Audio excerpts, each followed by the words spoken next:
మరణాత ప్రభునందు ప్రియులారా, మన ప్రభువును మన రక్షకుడైన యేసుక్రీస్తు ప్రభు తన మెండైన ఆశీర్వాదములు మనపై మన కుటుంబములపై మెండుగా కుమ్మరింపచేయును కాక. ఆమెన్. పిల్లరా, ఇవాళ మన ధ్యానాంశము కరువునా లేక కరోనానా. ఈ దినమందు అలాగుననే గత కొంతకాలముగా రాబో కొంతకాలములో కూడా అన్ని ప్రభుత్వముల ముందు ఉన్న గొప్ప సవాలు ఏమనగా, మనం కరోనాని ఎదుర్కొందామా లేక కరువును ఎదుర్కొందామా? కరోనాని ఎదుర్కోవాలంటే కరువు తప్పట్లేదు, కరువును ఎదుర్కోవాలంటే కరోనా తప్పట్లేదు. ఇటువంటి సంక్షోభ పరిస్థితులలో ప్రభుత్వములన్నీ తలడిల్లుచు ఉన్న ఈ సమయమందు దేవుడు తన యొక్క దివ్య గ్రంథములో ఒక రాత్రికి రాత్రి జరిగించిన ఒక మహత్కార్యమును మనము ధ్యానము చేసుకుని, దేవునికి అసాధ్యమైన కార్యము ఏదియూ లేదనియు, ఆయన ఉద్దేశించిన ఎడల తక్షణమే పరిస్థితులన్నీ కూడా రూపాంతరము చెందుననియు మనం విశ్వసింపవలసిన వారమై ఉంటూ ఉన్నాం. పిల్లరా, ఇటువంటి భయంకర దుర్గతిలో ఉన్న మన హృదయములు తప్పక కృంగి కృషించి నేరసిల్లి వాక్యం వినుటకు కూడా మన హృదయములు సిద్ధముగా లేని ఈ తరుణములో మనము దేవుని వాక్యమునకు మన యొక్క వినికిని సమర్పించుకున్న వారమై ఉండి, మన హృదయమును సిద్ధపరచుకున్న వారమై ఉండి, శ్రద్ధ కలిగి వాక్యం వినుట ద్వారా మనము విశ్వాసమును, ధైర్యమును, నిరీక్షణను కలిగి ఉండవలసిన వారమై ఉంటూ ఉన్నాం. తద్వారా సంతోషము మనం ఈ విపత్కాలములో సంపాదించుకొని ఈ సంతోష బలము చేత సర్వ కష్టములను అంతరింప చేసుకొని దేవునికి కూడా మహిమ కలుగ చేయవలసిన వారము అయి ఉన్నాము. పిల్లరా, ఇదిన మన ధ్యానములోనికి ప్రవేశింపక మునుపు ఒక ఉపమానమును మీ ముందుంచాలని ఆశిస్తూ ఉన్నానదేమనగా, రెండు పక్షుల గురించి ఒక భక్తుడు రాస్తూ ఉన్నారు. ఒక పక్షి అడవి పక్షి, రెండవ పక్షి పెంపుడు పక్షి. ఈ అడవి పక్షిని ఒక వ్యక్తి ఆ యొక్క బోనులో పెట్టినప్పుడు ఆ పక్షి బోనులో ఉండలేక ఆ బోనులో తన్నుకుంటూ, ఆ బోనులో ఎగురుతూ, తన రెక్కలను తాను గాయపరుచుకుంటూ, తన శరీరమును గాయపరుచుకుంటూ, కేకలు వేస్తూ ఎంతో అతలాకుతలమైన పరిణామం ఆ అడవి పక్షికి ఉండగా, అదే వ్యక్తి ఒక పెంపుడు పక్షిని ఆ గూట్లో పెట్టిన సమయమందు ఆ పెంపుడు పక్షి చక్కగా ఆ గూటిలో అమర్చబడి, ఆ గూటిలో చక్కగా కుదురుబాటుగా అది కూర్చుండి, తనకు ఇవ్వబడిన ఆహారం, పెట్టబడిన పానం తీసుకుంటూ,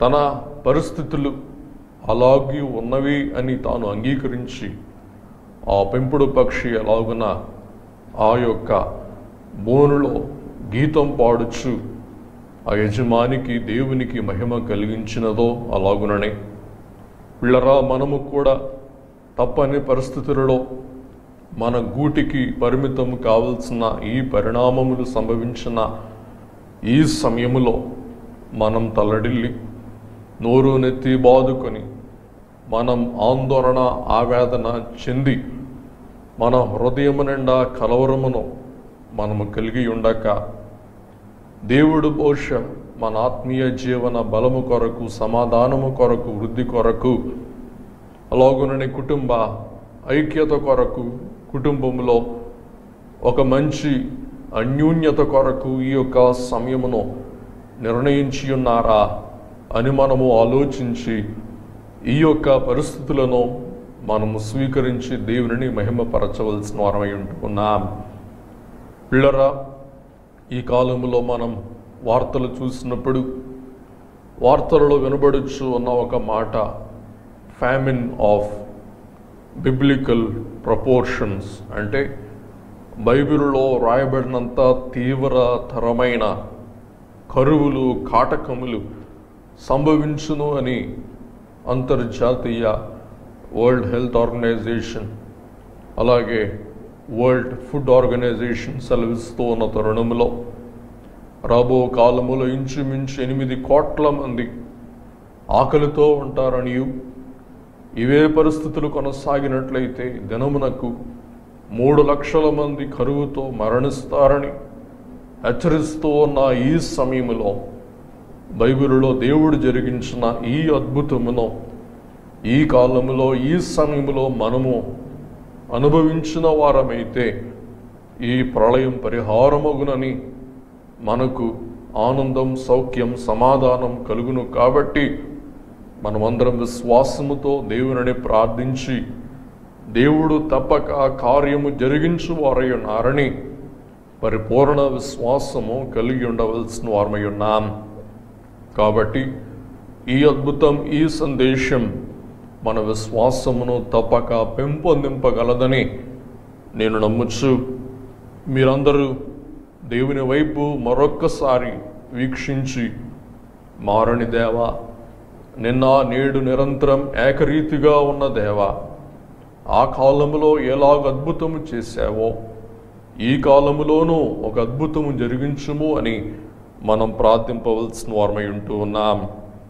కాబట్టి దేవుడు తన చిత్తము, తన భవిష్యత్ సంకల్పం బట్టి సమస్త కార్యములు జరిగించు వారై ఉన్నారని మనము గ్రహింపవలసిన వారమై ఉన్నాం.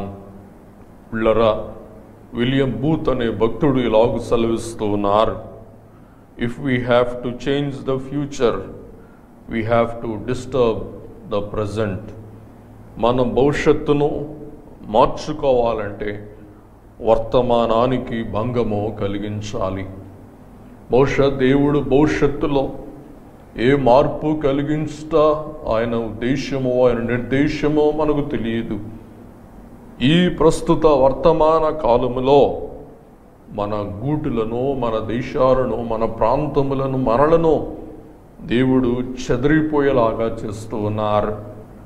కాబట్టి చెదరగొట్టుట అనున్నది, అలాగుననే వేదన, బాధ అనుభవించుటనున్నది మనకు ఇష్టకరము అయి ఉండదు. కానీ అది ఇష్టముగా మనము ఎంచినట్లయితే, కష్టముగా భావింపని వారమైతే భవిష్యత్తులో దేవుడు గొప్ప పరిణామములు మన అనుభవములో ఉంచువారై ఉన్నారని మనం గ్రహించి అట్టి మేలు కొరకు, అట్టి భవిష్యత్ ప్రజ్వల ఉన్నతమైన సౌఖ్యముల కొరకు, అలాగుననే ఔన్నత్యము కొరకు మనం సిద్ధపడవలసిన వారమై ఉంటూ ఉన్నాం. పిల్లరా, ఈ కొన్ని పరిచయ వాక్కులతో ఈ దినం మన ధ్యానములో మనం ప్రవేశించిన వారమైతే 2వ రాజుల గ్రంథం 6వ అధ్యాయం చివరిలోను 7వ అధ్యాయములోను జరిగిన ఆ యొక్క సంఘటనను మనము తరచి ధ్యానము చేసుకున్న వారమైతే, పిల్లరా, ఇశ్రాయేల్ దేశము షోమ్రోను పట్టణంలో కలిగిన భయంకరమైన క్షామము అంటే కరువు, అలాగుననే దేవుడు అద్భుతకరమైన రీతిగా ఒక్క రోజులోనే ఆ కరువును సమృద్ధిగా మార్చుట మనం గ్రహింపగలుగుచున్నాం. ఒక విధంగా చెప్పాలంటే ఈవేళ పస్తు, రేపు మస్తు. ముందు రోజు ప్రజలు పస్తులో ఉన్నారు, మరుసటి రోజు మస్తుగా వారికి ఆహారం, వారికి సౌఖ్యం, వారికి ఐశ్వర్యము సంభవించుట ఒక్క రోజులో జరిగిన ఉన్నతమైన పరిణామం అని గ్రహిస్తూ ఉన్నాం. అలాగుననే వార్తాపత్రికల్లో మనం ఈవేళ వింటూ ఉన్నప్పుడు అనేక శాస్త్ర సంస్థలు లేక శాస్త్రవేత్తలు, కడకు ఇంగ్లాండ్ దేశంలో ఆక్స్ఫర్డ్ యూనివర్సిటీ వారు కూడా ఈ యొక్క కరోనా వైరస్నకు ఒక ఔషధం కనిపెట్టి ఈ దినము నుండి వారు ప్రయోగాత్మకంగా పరిశోధనలు గావించి వాటిని సెప్టెంబర్ నెల నాటికి ప్రజల ముందుకు అందుబాటులో ఉంచుతారని వింటూ ఉన్నాం. కాబట్టి పిల్లరా, ఒక నిరీక్షణ, నిరాశలో నిస్పృహలో ఒక ఆశాజీవులమైన మనకు ఒక చక్కని దీపం వంటి శుభవర్తమానం దేవుడు అందించిన ఈ తరుణములో మనము విశ్వాసము కోల్పోక నిరీక్షణతో ఔషధం ఫలించులాగున ఔషధము ద్వారా దేవుడు ఈ మహమ్మారి భయంకర పైశాచిక వ్యాధి నిర్మూలము చేయలాగున మనం బలము కలిగి ప్రార్థిద్దాం.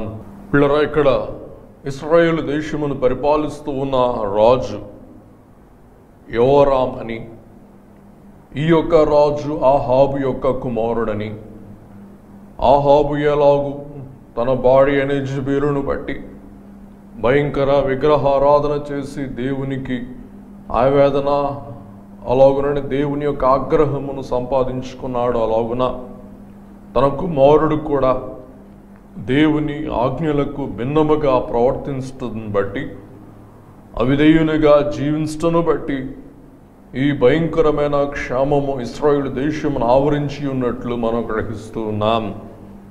2వ రాజుల గ్రంథం 6వ అధ్యాయం 24వ వచనములో మనం చూస్తే, సిరియా రాజు అయిన బెన్హాదాదు తన సైన్యం అంతటిని సమకూర్చుకొని వచ్చి షోమ్రోనునకు ముట్టడి వేసెను. అలాగునని ఈవేళ ఈ భయంకరమైన కరోనాను వ్యాధి మన దేశములను ప్రపంచమును ముట్టడి వేస్తుంది. పిల్లరా, ఇంట్లో ఉంటే కరువు, వీధిలోనికి వస్తే శత్రువు, ఆ శత్రువే ఈ కరోనా వ్యాధి. అలాగుననే షోమ్రోనులో ఇశ్రాయేలీయులైన వారు చెరపట్టబడి వారు షోమ్రోనులోనే నిర్బంధింపబడిన వారై ఉంటూ ఉన్నారు. మనకులాగా వారు బయటికి వస్తే సిరియా వారు వారిని దండించుటకు, వారిని హతము చేయుటకు సిద్ధముగా ఉన్నట్లు మనం గ్రహిస్తూ ఉన్నాం. పిల్లరా, బయట నుండి లోపలికి వస్తువులు వచ్చుటకు వీలు లేదు, అలాగుననే లోపల నుండి బయటకు వస్తువులు వెళ్ళుటకు వీలు లేదు. మనకు తెలుసు, ఈ పరిస్థితులలో రవాణా అనున్నది ఒక ప్రాంతం నుండి ఇంకో ప్రాంతానికి జరగకపోతే వచ్చే పరిణామము భయంకరమైన కరువు. మరి ఈవేళ కూడా అనేకులు రోడ్ల మీద నడుచుకుంటూ తమ స్వగ్రామములకు వెళ్తూ భయంకరమైన విపత్తులు వారు మార్గములో చవి చూచుట, కని విని అలాగుననే గ్రహింపలేనంత భయంకరమైన వేదనలు అనుభవించడం మనం చూస్తూ ఉన్నాం. అలాగుననే ఆ దినములలో కూడా ఈ సిరియా వారు ముట్టడి వేటును బట్టి ఇశ్రాయేలీయులైన వారు షోమ్రోనును తమ పట్టణంలో బంధింపబడిన వారై ఉంటూ ఉన్నారు. ఆ బంధింపబడుటను బట్టి, వారు ఆహారం తినివేయుటను బట్టి, ఇంకా ఆహారం లేక భయంకరమైన క్షామము సంభవించిన కాలంలో 25వ వచనంలో, అప్పుడు షోమ్రోనులో గొప్ప క్షామం కలిగి ఉండగా గాడిద యొక్క తల 80 రూపాయలకు, అంటే బైబిల్ తర్జుమా చేయబడినప్పుడు 80 రూపాయలు అంటే చాలా తక్కువ విలువ. ఈ కాలంలో ఆ వేళ ఉన్న గాడిద తల యొక్క విలువ ఎంతో మనం కాసేపట్లో ఆలోచిద్దాం. అలాగునని పావురపు రెట్ట 5 రూపాయలు అమ్మబడినో. అంటే ఈ క్షామము ఎంత భయంకరమైనదో మనం గ్రహింపగలుగుచు ఉన్నాం. ఇంకా తదుపరి వచనాలలో మనం చూస్తే, బిడ్డలైన వారిని కూడా తల్లులు వంతుల వారీగా చంపి భక్షించుట మనం చూస్తూ ఉన్నాం. అలాగుననే ఆ గోడ మీద నుండి ఒక స్త్రీ తన వాదమును రాజుతో చెప్పుకొనుచు ఉన్న సమయమందు రాజు అంటూ ఉన్నాడు, దేవుడు సహాయం చేయాలి, దేవుడు పూను కావాలా, కానీ నా వలనేమోనమ్మా అంటూ ఉన్నారు. అలాగనే ఈవేళ కూడా ప్రభుత్వాలు చేతులెత్తేసి ఇది మా వల్ల కాని పని అనుట అన్నట్లుగా ఉండుట మనం గ్రహింపగలుగుచు ఉన్నాం.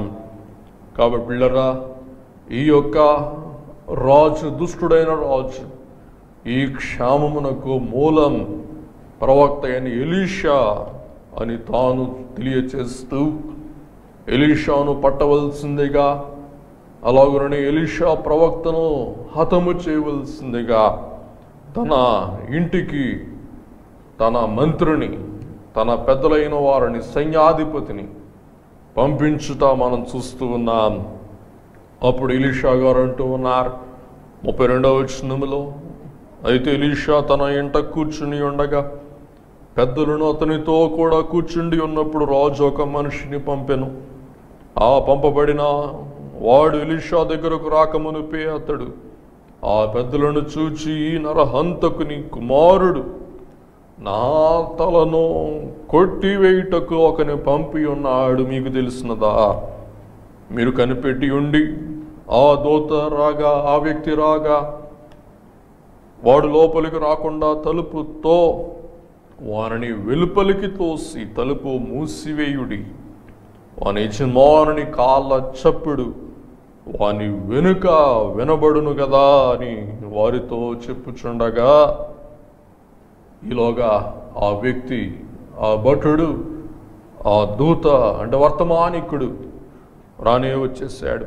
33వ వచనం, ఆ దూత అతని యొద్దకు వచ్చిన అంతట రాజు, ఈ కీడు యెహోవా వలనైనది, నేను ఇక ఎందుకు యెహోవా కొరకు కనిపెట్టి ఉండవలెనో. కాబట్టి ముందు భటుడు వచ్చాడు, లేక ఆ యొక్క వర్తమానికుడు వచ్చాడు. వెంటనే రాజు కూడా వెనకాల వచ్చేసి, ఇది యెహోవా వలన కలిగిన కీడు. ఈ రాజు ఈ భయంకరమైన క్షామమును బట్టి దేవుని నిందిస్తూ ఉన్నాడు. అలాగనే దేవుని ప్రవక్తను నిందించుట మనం చూస్తూ ఉన్నాం. పిల్లరా, ఆ యొక్క రాబడిన రాజు ఎవరంటే బెన్హదాద్. బెన్ అనగా కుమారుడు, హదాద్ అనగా తుఫాను లేక ఉరుము. కాబట్టి ఆ యొక్క ఉరిమే దేవుని యొక్క కుమారుడు అను పేరు పెట్టబడిన ఈ రాజు ఆగ్రహముతో, ఆవేశముతో ప్రవక్తను హతమార్చుటకు తానే స్వయముగా వచ్చుట ఎంత ఆందోళనకరమైన పరిణామమో మనము చూడగలుగుచు ఉన్నాం. పిల్లరా, ఇటువంటి క్లిష్ట పరిస్థితిలో దేవుని యొక్క ప్రవక్త రాజు వైపు చూస్తూ రాజుకు సెలవిస్తూ ఉన్న అభయ వాక్కు ఏమనగా, 2వ రాజుల గ్రంథం 7వ అధ్యాయం 1వ వచనం, అప్పుడు ఎలీషా రాజుతో ఇట్లను, యెహోవా మాట ఆలకించు. యెహోవా చెప్పే ఆయన వాక్కు, యెహోవా వాక్కు ఆలకించము. యెహోవా సెలవిచ్చినదేమనగా, దేవుడు సెలవిచ్చినదేమనగా, రేపు ఈ వేళకు షోమ్రోను ద్వారమందు రూపాయి 1 ఒక మానిక సన్నని పిండియు, రూపాయి 1 2 మానికల యవలునో అమ్మబడును. పిల్లరా, 2వ రాజులు 7:2, అందుకు ఎవరి చేతి మీద రాజు ఆనుకొని ఉండునో ఆ అధిపతి పలుకుచున్న అవిశ్వాసపు మాటలు మనం చూద్దాం. యెహోవా ఆకాశమందు కిటికీలు తెరిచిన, ఆకాశ వాకిళ్ళు దేవుడు తెరిచినను అలాగు జరుగునా అని దైవజనునికి ప్రత్యుత్తరమియగా, అతడు, నీవు కనులారా దానిని చూచెదవు, కానీ ఆ అద్భుతమైన ఆహారమును తినకుందువు అని అతనితో చెప్పెను. అందుకే దైవజనుడు దేవదాసయ్య గారు చెప్పిన మాట, నమ్మితే సొమ్ము, నమ్మకపోతే దుమ్ము. పిల్లరా, యెహోవా వాక్కు ఆలకింపని ఈ యొక్క మంత్రి లేక ఈ దూత విషయంలో ప్రవక్త, నీకు దుమ్మే గతి అంటే ధూళే గతి అని హెచ్చరిస్తూ ఉండుట, శిక్షిస్తూ ఉండుట, ఖండించుతూ ఉండుట మనం చూస్తూ ఉన్నాం. కాబట్టి పిల్లరా, దేవుని దృష్టిలో మన విశ్వాసం మన నిరీక్షణ ఎంత అవసరమో దీని ద్వారా మనం గుర్తింపవలసిన వారమై ఉంటూ ఉన్నాం. మత్తయి సువార్త 19వ అధ్యాయం 26వ వచనం, యేసు వారిని చూచి ఇది మనుషులకు అసాధ్యము కాని దేవునికి సమస్తమును సాధ్యమని చెప్పెను. బిళ్ళరా, ఈ గాడిద తల అనగా వారు తమ యొక్క బలము కొరకు, పోషణ కొరకు ఆ తలను వారు విక్రయిస్తూ ఉన్నారు. ఆ తల యొక్క వెల ఎంత అని ఈ కాలపు ఇంగ్లీష్ బైబిల్ కొలనూరును బట్టి మనం లెక్క వేసిన వారమైతే 750 గ్రాముల వెండి. ఈవేళ లెక్కను బట్టి 750 గ్రాముల వెండి యొక్క విలువ ఇంచుమించు 30,000 రూపాయలు. కాబట్టి గార్ధబము యొక్క తల 30,000 రూపాయలకు ఆ క్షామ కాలములో అమ్ముడు పోవుటయు, అలాగుననే పిల్లరా పనికి మాలని పావురపు రెట్ట ఇంచుమించు 3,000 రూపాయలకు అమ్ముడు పోవుట ఆ భయంకర క్షామములో మనం చూస్తూ ఉన్నాం. పిల్లరా, కడకు 6వ అధ్యాయములో మరొక్కసారి మనం ధ్యానించుకుంటే పుట్టిన పిల్లలైన వారిని కూడా వారు చంపుకొని తినుట మనం చూస్తూ ఉన్నాం. దేవుని బిడ్డలారా, ఈ భయంకర పరిణామములో ఒక మంచి ఊరట కలిగించు వర్తమానమేమనగా ఆ యొక్క గుమ్మము వాకిటను 4 కుష్ఠరోగులు జీవిస్తూ ఉన్నారు, లేక నిలిచి ఉండి ఉన్నవారై ఉన్నారు. పిల్లరా, ఆ కుష్ఠరోగులు విశ్వాసముతో ఒక కార్యము తలపెట్టుట మనం గ్రహింపగలుగుచు ఉన్నాం. ఏంటి ఆ కార్యం? 3వ వచనం, అప్పుడు పట్టణపు గుమ్మమునొద్ద 4 కుష్ఠరోగులుండగా వారు ఒకరిని ఒకరు చూచుకొని మనము చచ్చిపో వరకు ఇచ్చట ఎందుకు కూర్చుండవలను? కాబట్టి వారు బహిష్కరింపబడిన వారు. పిల్లరా, కరోనా వ్యాధి కంటే భయంకరమైనది ఈ కుష్ఠ రోగ వ్యాధి.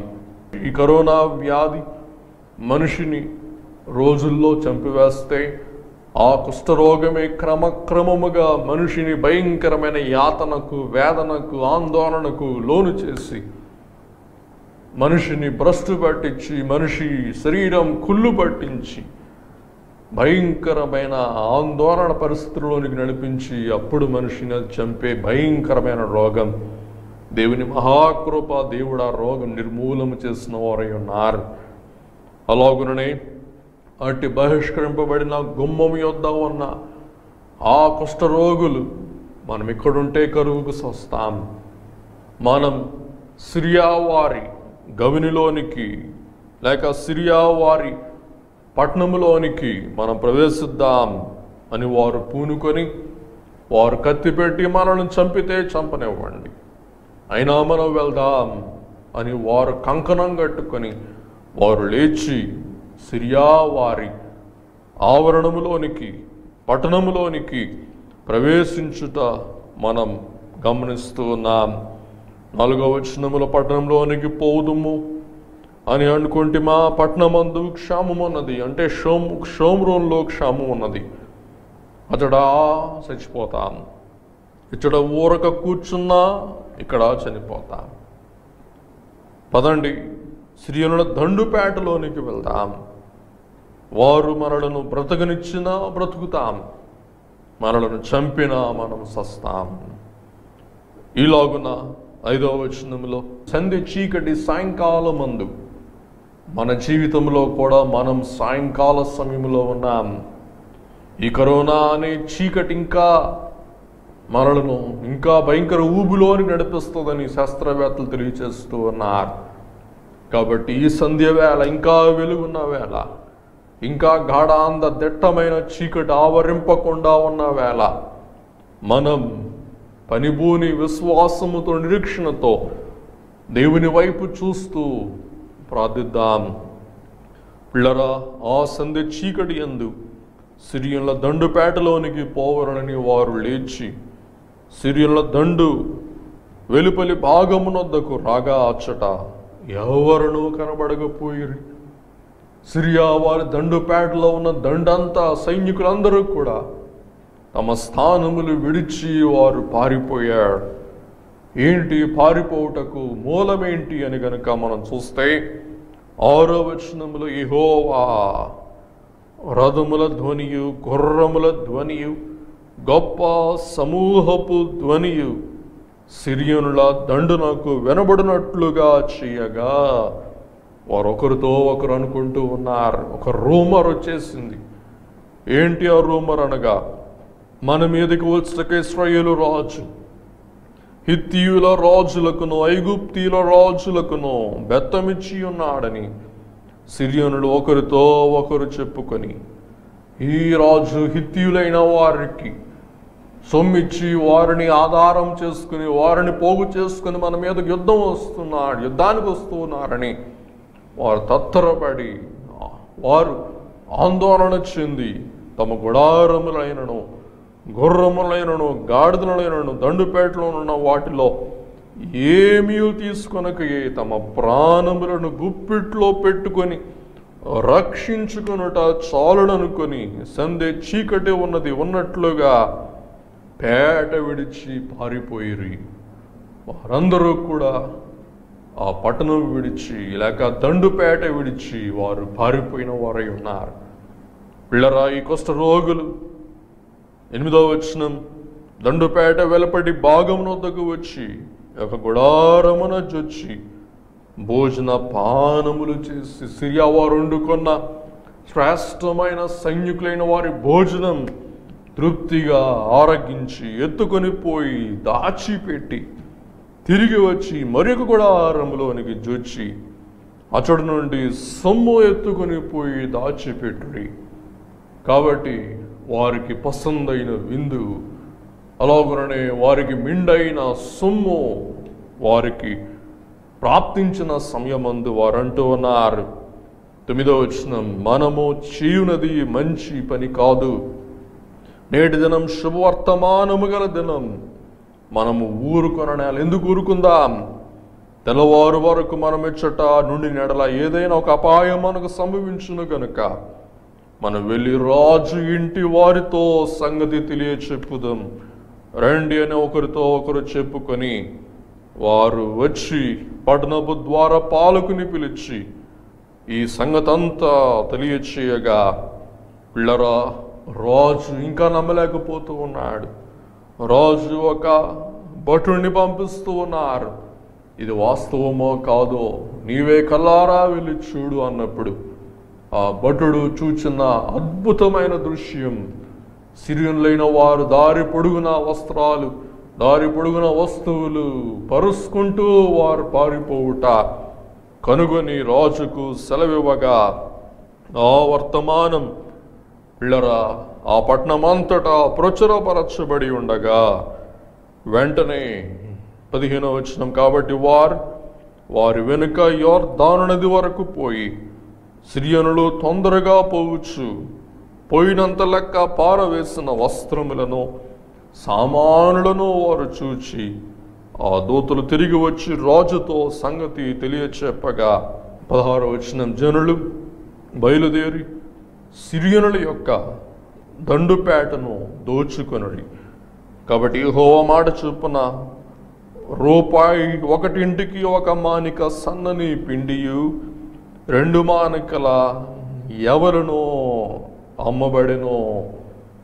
కాబట్టి ఇంచుమించుగా వెంటనే ఆ సమృద్ధి సంభవించిన తరుణములో 7 కిలోల గోధుమలు ఆ యొక్క 600 రూపాయలకు అమ్మబడుట ఒక అద్భుతమైన సంఘటనగా మనం గ్రహింపగలుగుచు ఉన్నాం.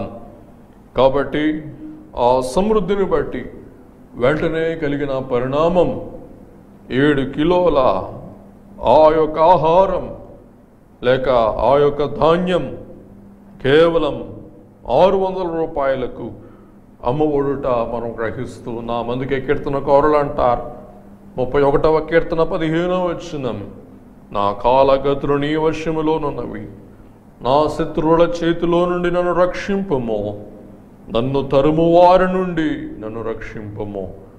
కాబట్టి పిల్లరా, ఈ యొక్క అద్భుతమును నమ్మిన ఆ రాజు ఆశ్చర్యపడుట మనం గ్రహింపగలుగుచు ఉన్నాం. కానీ నమ్మని మంత్రికి ఏమైందో మనము చూచి ముగించుకుందాం. పిల్లరా, 19వ వచనం, ఆ అధిపతి యెహోవా ఆకాశమందు కిటికీలు తెరచినను అది జరుగునా అని దైవజనునితో చెప్పగా అతడు, నీవు కనులారా చూచుదవు గాని దానిని తినకపోవుదు అని ఆ అధిపతితో చెప్పెను. ఏమి జరిగింది అని గనుక మనం ఆలోచిస్తే 17వ వచనం, ఎవని చేతి మీద రాజు ఆనుకొని ఉండెనో ఆ అధిపతి ఆ ద్వారమున నిలవబడుటకు నిర్ణయింపబడగా, ఆవేళ అవిశ్వాసపు మాటలు పలికిన ఆ యొక్క భటుని రాజు ద్వారపాలకునిగా డ్యూటీ వేసాడు. ఆ దినమందు ఆ తొక్కిసలాట జరగకూడదు. అందరూ ఒకేసారి మూకొమ్మడిగా ద్వారము గుండా బయటకు వెళ్ళినప్పుడు తొక్కిసలాట జరుగుద్దని చెప్పి మోషే రాజు చేతిని, లేక రాజు ఎవరి యొక్క చేతిని ఆనుకున్నాడో ఆ యొక్క భటుని ఆ బాధ్యతగా ద్వారపాలకునిగా నియమించిన సమయమందు పిల్లరా, ఆ జనులైన వారు ఆ సమయమందు మరి రాజు దైవజనుని ఎదుగు వచ్చినప్పుడు ఆ దైవజనుడు అతనితో చెప్పిన ప్రకారం ద్వారమందు జనుల త్రొక్కుడు చేత అతడు మరణమాయను. ఆ ద్వారమందు ఉన్న ఆ భటుడు జనుల త్రొక్కుడు చేత మరణమాయను.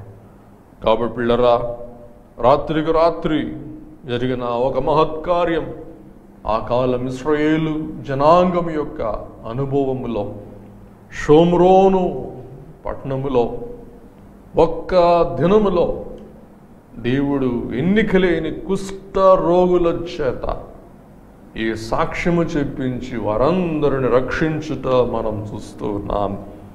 పిల్లరా, ఈ అద్భుతము ద్వారా మనము గ్రహింపవలసిన గొప్ప అనుభవం, దేవునికి సమస్తమును సాధ్యం. ఈ విశ్వాసం మనం కలిగిన వారమై ఉండి పిల్లరా, త్వరలో ఔషధం లభించలాగున మరి యొక్క కొందరు తెలియచేస్తూ ఉన్న సమాచారం ఏమనగా 10 వారాలలో ఈ వ్యాధి అంతర్ధానమైపోవునంటూ ఉన్నారు. ఇంచుమించుగా ఇప్పటికి 6 వారాలు గడుస్తూ ఉన్న ఈ తరుణంలో ఇంకొక 4 వారాలలో దానంతటదే అంతర్ధానమవుటకు మనం ప్రార్థిద్దాం. కొంత శాస్త్రవేత్తలైన వారి యొక్క ప్రవచనం బహుశా వాస్తవం అని మనం విశ్వసిద్దాం. దేవుడు ఆ ప్రక్రియ కూడా గతంలో జరిగించిన రీతిగా అబోలా, అలాగే సార్స్, మెర్స్ అనే వ్యాధులు ఎలాగున వాటంతటా అవే అంతర్ధానమైపోయినవో అలాగున ఈ లాకౌట్ యొక్క ప్రయాసను బట్టి ఈ వ్యాధి కూడా 10 వారాల అంతర్ధానమవునని, అలాగుననే ఒకవేళ ఉన్నా కానీ వ్యాక్సిన్ ద్వారా మనకు అంటకుండా దేవుడే కాపాడగల దేవుడై ఉన్నారని విశ్వాసము కలిగిన వారమై ఉండి అట్టి విశ్వాస బలము చేత కష్టములను, ఇబ్బందులను మనము జయించి నిరీక్షణతో ప్రభు వైపు చూస్తూ ఇశ్రాయేలు వారు ఎలాగున చేతి నిండా ధనమును, కడుపు నిండా ఆహారమును, నోటి నిండా నవ్వును అనుభవించారు, మనమును అనుభవింపగల ధన్యత, దీవెన ప్రభు మనకు అనుగ్రహించును గాక. ఆమేన్. దయగల ప్రభువా, నిన్న నేడు నిరంతరం ఏకరీతిగా ఉన్న తండ్రి, షోమ్రోన్లో అద్భుతము జరిగించిన యేసు స్వామి మహోన్నతుడా, ఈ దినం మా దేశములో, మా ప్రపంచములో కూడా అద్భుతము జరిగించి త్వరలో వ్యాపారములు తెరవబడులాగున, రహదారులు తెరవబడులాగున, మేము ఇళ్లలో నుండి బయటకు వచ్చి జనజీవన స్రవంతిలో ప్రవేశించుటకు శీఘ్రమే సెలవిమ్మని అద్భుత కార్యం మేము నమ్ముచు ఉన్నాం. కాబట్టి అట్టి అద్భుత కార్యము మీరు జరిగించి మహిమ పొందుమని దేవా, పేరు ఊరు లేని వ్యాధిని వేరు లేకుండా అంతర్ధానము చేసి మహిమ మీరే అందుకునమని అటు విశ్వాసం మాకు దయచేసి మా శరీర ప్రాణాత్మలు మీ కౌగిట్లో పదిలపరచి దాచుకొని సంరక్షించుకొని ఒక గొప్ప వెలుగు దినం, ఒక గొప్ప ఆనంద పర్వదినం మేమందరం వీక్షించి నేను మహింపరచగల ధన్యత మాకు అనుగ్రహించమని అద్భుతకరుడు, ఆశ్చర్యకరుడు, ఆలోచనకర్త, సర్వశక్తిమంతుడైన దేవుని కుమారుడైన యేసు నామమున వేడుకొని ప్రార్థిస్తూ ఉన్నాం పరమ తండ్రి. ఆమెన్. మన తండ్రి అయిన దేవుని నుండి, కుమారుడైన క్రీస్తు యేసు ప్రభు నుండి, పరిశుద్ధాత్మ తండ్రి అయిన దేవుని నుండి కృపయు, సంతోషమును, సమాధానమును విండుగా మనందరకు తోడై ఉండును గాక. ఆమెన్. మరణాత.